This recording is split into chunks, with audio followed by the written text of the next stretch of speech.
আমাদের প্রত্যেকটা মুহূর্তই আল্লাহর ইবাদত করতে হবে। আমাদের জীবনের প্রত্যেকটা সেকেন্ড আল্লাহর ইবাদত করতে হবে।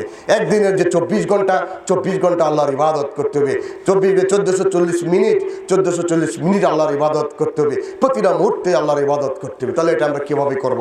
আমরা যখন চাকরি করব তখন সৎভাবে চাকরি করব, সঠিকভাবে দায়িত্ব পালন করব।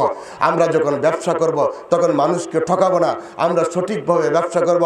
আমরা যখন নামাজ পড়ব তখন আল্লাহর ভয়ে ভয়ে আমরা নামাজ পড়ব।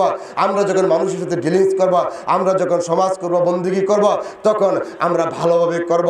গীবত, চুগলখড়ি, কানাকানি, ফিসফিসানি, হিংসা, বিদ্বেষ, কুধারণা এগুলো আমরা পরিহার করে চলব। তাহলে প্রত্যেকটা মুহূর্তই আমাদের আল্লাহর ইবাদতে পরিণত হয়ে যাবে। এই জন্যই এক মুহূর্ত সময় নষ্ট করা যাবে না। যখন মৃত্যুর সময় চলে আসবে এক মুহূর্ত সময় অবকাশ দেওয়া হবে না। মৃত্যু যখন চলে আসবে কোনো সময় বৃদ্ধি করা হবে না। এই জন্য আল্লাহ বলতেছেন যে তুমি ইবাদত করবা, তুমি বেশি বেশি করে দান সদকা করবা, এ হায়াতের ভিতরেই করতে হবে। নতুবা মৃত্যু চলে আসলে তোমরা বলবা, হে আমার রব, হে আমার আল্লাহ, আমার হায়াত আরেকটু বৃদ্ধি করে দিলে না কেন?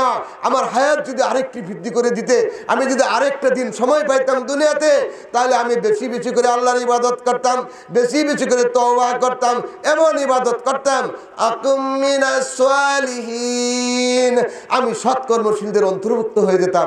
আমার হায়াত আরেকটু বৃদ্ধি করে দিলে না কেন? আল্লাহ বলতেছেন যে না, তোমার হায়াত বৃদ্ধি করা হবে না। যত ইবাদত তুমি করতে চাও এই হায়াতের মধ্যেই করতে হবে। আমার ভাইরা, আমাদের হাতে কিন্তু সময় খুবই কম। এই অল্প সময় সামনে যে হায়াতটা আমরা পাবো, প্রত্যেকটা মুহূর্ত কাজে লাগে আমাদের জান্নাতের দিকে ছুটে চলতে হবে।